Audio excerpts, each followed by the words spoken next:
ଜୟ ଜଗନ୍ନାଥ ସାଙ୍ଗମାନେ, ପୁଣି ଏକ ନୂଆ ଭିଡ଼ିଓ ସହିତ ଆପଣମାନଙ୍କୁ ଆମ ଚ୍ୟାନେଲକୁ ସ୍ୱାଗତ ଜଣାଉଛି। ଆମ୍ଭେମାନେ ପ୍ରାୟତଃ ସ୍ୱପ୍ନ ଦେଖିଥାଉ। ସ୍ୱପ୍ନରେ ଆମେ ବହୁତ ଜିନିଷ ଦେଖିଥାଉ। ଶାସ୍ତ୍ର ଅନୁସାରେ ଆମେ ସ୍ୱପ୍ନରେ ଯାହା ଦେଖିଥାଉ ତାହା ଆଗକୁ ଭଲ ହେବ କି ଖରାପ ହେବ ତାହା ଆମକୁ ସୂଚେଇ ଦେଇଥାଏ। ସ୍ୱପ୍ନରେ ଦେଖାଯାଉଥିବା ସବୁ ଜିନିଷର କିଛି ନା କିଛି ଅର୍ଥ ଥାଏ। ଆମେ ସ୍ୱପ୍ନରେ ଦେଖିଥିବା କଥାକୁ ସକାଳୁ ଅନ୍ୟ ପାଖରେ କହିଦେଉ, କିନ୍ତୁ କିଛି ସ୍ୱପ୍ନ ଏମିତି ହୋଇଥାଏ ଯାହାକି ଏହା କାହା ଆଗରେ କହିବା ଉଚିତ ନୁହେଁ। ଏହାକୁ କହିବା ଦ୍ୱାରା ଆପଣଙ୍କ ସବୁ କାର୍ଯ୍ୟ ବିଗିଡ଼ି ଯାଇଥାଏ। ତେଣୁ ଚାଲନ୍ତୁ ଆଜି ଆମେ ଜାଣିବା କେଉଁ ସବୁ ସ୍ୱପ୍ନକୁ ଅନ୍ୟମାନଙ୍କ ଆଗରେ ପ୍ରକାଶ କରିବା କଥା ନୁହେଁ। ଏହା ପୂର୍ବରୁ ଆମ ଚ୍ୟାନେଲଟିକୁ ସବସ୍କ୍ରାଇବ୍ କରି ବେଲ୍ ଆଇକନଟିକୁ ପ୍ରେସ୍ କରିଦିଅନ୍ତୁ। ଆମେ ଏହିଭଳି ନୂଆ ନୂଆ ଜାଣିବା କଥା ଆପଣଙ୍କ ପାଖକୁ ନେଇ ଆସିବୁ। ତେବେ ଆସନ୍ତୁ ଜାଣିବା, ଆପଣ ଯଦି ସ୍ୱପ୍ନରେ ନିଜର ମୃତ୍ୟୁ ବିଷୟରେ ଦେଖୁଥାନ୍ତି ତେବେ ଆପଣ କେବେ ବି ଏହାକୁ କାହା ଆଗରେ କୁହନ୍ତୁ ନାହିଁ। ଏହାର ଅର୍ଥ ହେଉଛି ଆପଣଙ୍କର କୌଣସି ସମସ୍ୟା ଦୂର ହେବାକୁ ଯାଉଛି। ଯଦି ଆପଣ ଏହା କାହା ଆଗରେ କହିଦେଉଛନ୍ତି ତେବେ ଏହି ସ୍ୱପ୍ନର ପ୍ରଭାବ ନଷ୍ଟ ହୋଇଯାଇଥାଏ। ଏହା କୌଣସି କାର୍ଯ୍ୟ କରିନଥାଏ। ଏହା ସହିତ ଆପଣଙ୍କ ସମସ୍ୟାରେ ଅଧିକ ଦୁଃଖ ଭରି ଦେଇଥାଏ। ଯଦି ଆପଣ ସ୍ୱପ୍ନରେ କୌଣସି ନଦୀ କୂଳରେ ବସିଥିବାର ଦେଖନ୍ତି କିମ୍ବା ଜଙ୍ଗଲରେ ବୁଲୁଥିବାର ଦେଖୁଥାନ୍ତି ତାହେଲେ ଏହା କାହାକୁ କୁହନ୍ତୁ ନାହିଁ। ଏହାର ଅର୍ଥ ହେଉଛି ଆପଣଙ୍କ ଜୀବନରେ ବହୁତ ଖୁସି ଆସିବା ସହିତ ଆପଣଙ୍କ ଜୀବନରେ ସୁଖ ଏବଂ ସମୃଦ୍ଧିର ଲହରୀ ଖେଳିଯିବ। ଏହାକୁ କାହା ଆଗରେ କହିବା ଦ୍ୱାରା ଆପଣ କାର୍ଯ୍ୟ ଅପୂରଣ ହୋଇ ରହିଯାଇଥାଏ। ଯଦି ଆପଣ ସ୍ୱପ୍ନରେ ସାପ ଦେଖୁଛନ୍ତି ତେବେ ଏହା ଆପଣଙ୍କ ଜୀବନରେ ବହୁତ ଉନ୍ନତି ହେବାର ସଂକେତ ହୋଇଥାଏ। ଏହା ଆପଣଙ୍କ ଶତ୍ରୁର ନାଶ ହୋଇଥାଏ ଏବଂ ଧନର ଲାଭ ମଧ୍ୟ ହୋଇପାରେ। କେତେକ ଲୋକ ସ୍ୱପ୍ନରେ ସାପକୁ ଦେଖି ଡରିଥାନ୍ତି। ଏହାର ଅର୍ଥ ଆପଣଙ୍କ କୌଣସି ମିତ୍ର ପକ୍ଷରୁ ବିଶ୍ୱାସଘାତ ହୋଇପାରେ। ଯଦି କୌଣସି ବ୍ୟକ୍ତିକୁ ସାପ କାମୁଡ଼ିବାର ଦେଖାଯାଏ ତାହେଲେ ସେ ବ୍ୟକ୍ତି କୌଣସି ବଡ଼ ବିମାରୀରେ ପୀଡ଼ିତ ହୋଇପାରେ। ତେବେ ଏହି ତିନୋଟି ସ୍ୱପ୍ନ ବିଷୟରେ ଆପଣ କାହା ଆଗରେ କେବେ କୁହନ୍ତୁ ନାହିଁ। ବନ୍ଧୁଗଣ, ଏହାପରେ ଆସନ୍ତୁ ଜାଣିବା, ଆପଣଙ୍କୁ ସମସ୍ତେ ଘୃଣା କରୁଛନ୍ତି କି ଏବଂ ଆପଣ ସବୁ କାମରେ ବିଫଳ ହେଉଛନ୍ତି କି? ତେବେ ଆପଣ 24 ଘଣ୍ଟାରେ ସଫଳ ହେବେ କିପରି? ଆସନ୍ତୁ ଜାଣିବା। ପ୍ରଭୁ ତୁଳସୀଦାସ ଗୋସ୍ୱାମୀ ରାମଚରିତମାନସରେ କହିଯାଇଛନ୍ତି ଯେ, ଯେମିତି ବଡ଼ ବଡ଼ ଜଳାଶୟରେ ମାଛମାନେ ଖୁସିରେ ରହିଥାନ୍ତି, ସେମିତି ପ୍ରଭୁଙ୍କ ଶରଣରେ ରହିଥିବା ବ୍ୟକ୍ତିର ଜୀବନରେ କୌଣସି ବାଧାବିଘ୍ନ ଆସେ ନାହିଁ। ଯେଉଁମାନେ ସର୍ବଦା ନିଜ କର୍ମରେ ଭରସା ରଖି ଭଗବାନଙ୍କ ଉପରେ ବିଶ୍ୱାସ ରଖିଥାନ୍ତି ସେମାନଙ୍କୁ କୌଣସି ପ୍ରକାର ବାଧା ଆସିନଥାଏ। ଯଦି ଆପଣଙ୍କୁ ଲାଗୁଛି ଯେ ଆପଣଙ୍କୁ କୌଣସି ସଫଳତା ମିଳୁନାହିଁ ତାହେଲେ ଆପଣ ଆପଣଙ୍କର ଚେଷ୍ଟା ନିହାତି ବଦଳାଇବାକୁ ପଡ଼ିବ। ଏବେ ଆସନ୍ତୁ ଜାଣିବା ସଫଳତା ପାଇବାର ସେହି 4ଟି ମନ୍ତ୍ର। ପ୍ରଥମ ମନ୍ତ୍ର, ଭାଗ୍ୟକୁ ଭୁଲି ଯାଆନ୍ତୁ ଏବଂ ନିଜ ଲକ୍ଷ୍ୟ ସ୍ଥିର କରନ୍ତୁ।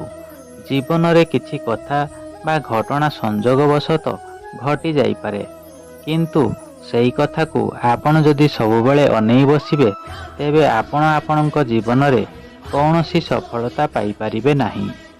ଯଦି ଆପଣ ଅନିୟମିତ ଭାବେ ଚେଷ୍ଟା କରିବେ ତାହେଲେ ଆପଣ ଦିନେ ନା ଦିନେ ସଫଳତା ପାଇପାରିବେ।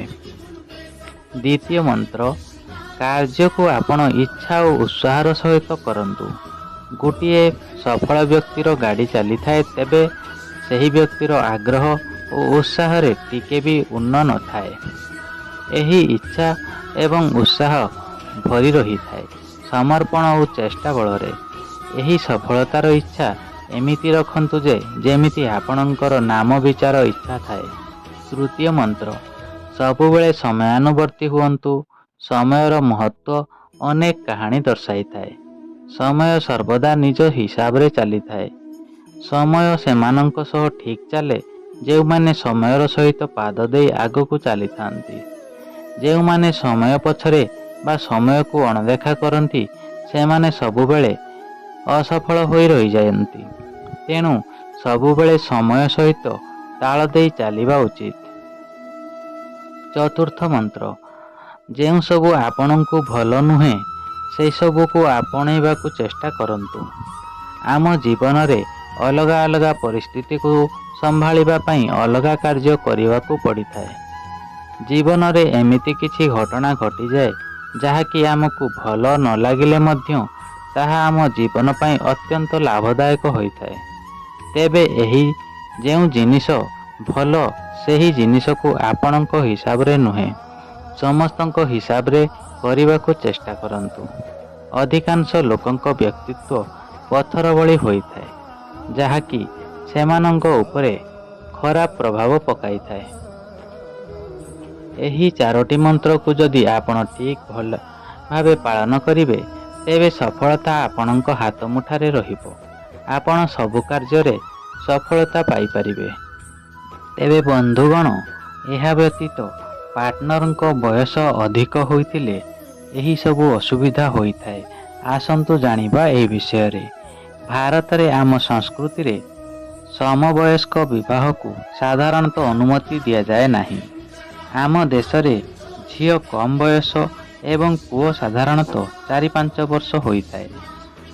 ଏହା ପଛରେ ଶାସ୍ତ୍ରର କାରଣ ମତ ଦିଆଯାଏ। କିନ୍ତୁ ପ୍ରେମ ବୟସ ଦେଖେ ନାହିଁ। ଏହା କାହା ସହିତ ହୋଇପାରେ। ଯେତେବେଳେ ପ୍ରେମ ଥାଏ ବ୍ୟକ୍ତିର ଚିନ୍ତା ଓ ଚିନ୍ତାଧାରାର ଶକ୍ତି ଦୂର ହୋଇଯାଏ କିନ୍ତୁ ପରେ ଅନେକ ସମସ୍ୟା ସମ୍ପର୍କକୁ ନଷ୍ଟ କରିଦିଏ। ଆଜିକାଲି ଅଧିକାଂଶ ଝିଅ ନିଜ ଅପେକ୍ଷା ବହୁତ ଅଧିକ ବୟସର ପୁଅମାନଙ୍କୁ ହୃଦୟ ଦିଅନ୍ତି, ପ୍ରେମ କରି ବସନ୍ତି। ଏହି ସମସ୍ୟା ଗୁଡ଼ିକ ବୟସ୍କ ପାର୍ଟନରଙ୍କ ସହିତ ଆସେ। ଏମିତି କିଛି ସୁବିଧା ଅସୁବିଧାର ସମ୍ମୁଖୀନ ଆପଣଙ୍କୁ ହେବାକୁ ପଡ଼ିପାରେ। ଯଦି ଆପଣଙ୍କର ପାର୍ଟନର ଆପଣଙ୍କ ଠାରୁ ଅଧିକ ବୟସର ହୋଇଥାଏ ତେବେ ଚିନ୍ତାଧାରାରେ ପାର୍ଥକ୍ୟ, ବୟସ ଠାରୁ ଅଧିକ ସାଥୀ ହେବା ଉଭୟଙ୍କ ଭାବନାରେ ବହୁତ ପାର୍ଥକ୍ୟ ସୃଷ୍ଟି କରେ। ଦୁହେଁ ସେମାନଙ୍କର ଭିନ୍ନ ଉପାୟରେ ନିଷ୍ପତ୍ତି ନିଅନ୍ତି ଯାହାଦ୍ୱାରା ଉଭୟଙ୍କ ମଧ୍ୟରେ କୌଣସି ସମନ୍ୱୟ ନଥାଏ। ଯେହେତୁ ବୟସ ଅଧିକ ଯୋଗୁଁ ତାଙ୍କର ମ୍ୟାଚୁରିଟି ବା ପରିପକ୍ୱତା ଆସିନଥାଏ ତେଣୁ ସେ ଆପଣଙ୍କୁ ସହଜରେ କଣ୍ଟ୍ରୋଲ କରିପାରନ୍ତି। ଆପଣଙ୍କ ଠିକ୍ ଭୁଲକୁ ସହଜରେ ଧରିପାରନ୍ତି। ଶାରୀରିକ ସମ୍ପର୍କ ବିଷୟରେ ଆସନ୍ତୁ ଜାଣିବା। ବୃଦ୍ଧ ପୁରୁଷମାନେ ଯୌନ ପ୍ରତି ଅଧିକ ଆଗ୍ରହ ଅଟନ୍ତି। ଏପରି ପରିସ୍ଥିତିରେ ତୁମର ମନୋବଳ ସତ୍ତ୍ୱେ ସେ ତୁମକୁ ତାଙ୍କ ସହିତ ବାଧ୍ୟ କରିପାରନ୍ତି ଯାହା ତୁମ ମଧ୍ୟରେ ସମସ୍ୟା ବଢ଼ାଇପାରେ। ସେହିପରି ବୟସ୍କ ନାରୀମାନେ ଖୁଲମଖୁଲା ସମ୍ପର୍କ ରଖିବା ପାଇଁ ପସନ୍ଦ କରନ୍ତି। ପିତାମାତାଙ୍କ ପରି ବ୍ୟବହାର। ବୃଦ୍ଧ ହେବା ହେତୁ ସେମାନେ ମଧ୍ୟ ପିତାମାତାଙ୍କ ପରି ତୁମର ଯତ୍ନ ନେବେ। ତୁମେ କ'ଣ କରିବା ଉଚିତ ଏବଂ କରିବା ଉଚିତ ନୁହେଁ ସେ ବିଷୟରେ ସେ ପ୍ରାୟତଃ ତୁମକୁ ଅଧ୍ୟୟନ କରିପାରନ୍ତି। ତୁମକୁ ଅନେକ ଜରୁରୀ ଜିନିଷରେ ଉପଦେଶ ଦେଇଥାନ୍ତି ଏବଂ ଆପଣଙ୍କୁ ନିଜ ପ୍ରେମକୁ ବଢ଼ାଇବାକୁ ହେଲେ ଆଡଜଷ୍ଟମେଣ୍ଟ କରିବାକୁ ହେବ। ବୟସ ଅଧିକ ହୋଇଥିଲେ ଆପଣଙ୍କ ପାର୍ଟନର ମଧ୍ୟ ଆପଣଙ୍କ ସହିତ ଆଡଜଷ୍ଟମେଣ୍ଟ କରିବେ। ସେ ସବୁବେଳେ ଆପଣଙ୍କ ଖୁସି ହିଁ ଚାହିଁବେ। ଆପଣଙ୍କ ପାଇଁ ସେ ସବୁ କିଛି କରିବେ। ମୁଖ୍ୟ କଥା, ଅଧିକ ବୟସ ହେବା ଦ୍ୱାରା ଆପଣଙ୍କ ପାର୍ଟନର କୌଣସି ଜିନିଷରେ ଚଞ୍ଚଳତା ଦେଖାନ୍ତି ନାହିଁ, ଭାବିଚିନ୍ତି ନିଷ୍ପତ୍ତି ନେଇଥାନ୍ତି। ତେଣୁ କେବେ ବି ସେମାନଙ୍କ ସମସ୍ୟାକୁ ସେମାନଙ୍କୁ ବୁଝାଇବାକୁ ସମର୍ଥ ହେବ ନାହିଁ। ଯଦିଓ ସେମାନେ ତୁମ ଅପେକ୍ଷା ଅଧିକ ଅଭିଜ୍ଞ କିନ୍ତୁ ବୟସ ବ୍ୟବଧାନ ହେତୁ ସେ ସର୍ବଦା ତୁମର ସମସ୍ୟା ବୁଝିବାକୁ ଅସମର୍ଥ ହେବେ। ଏହିପରି ପରିସ୍ଥିତିରେ ଆପଣଙ୍କୁ ନିଜ ଧୈର୍ଯ୍ୟ ଏବଂ ସହନଶୀଳତା ସମ୍ପର୍କ ଭଲ ରଖିବା ପାଇଁ ଉଚିତ।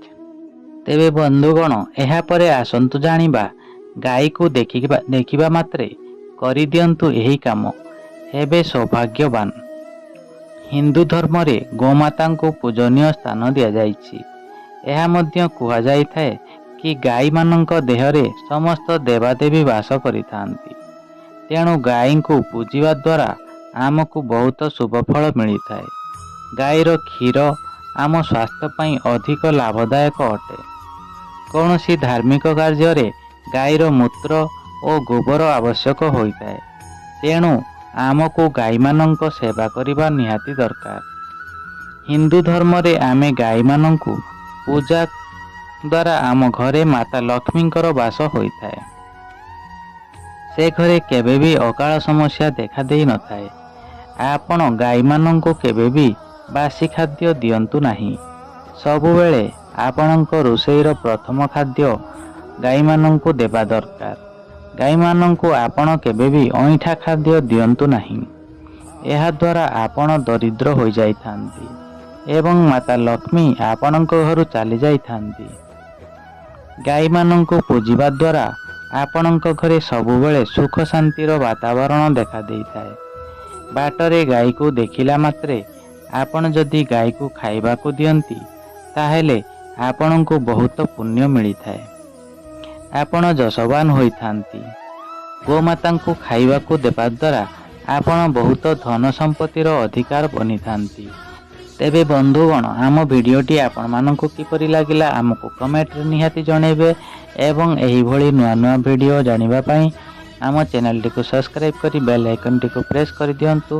ରହୁଛି ଜୟ ଜଗନ୍ନାଥ।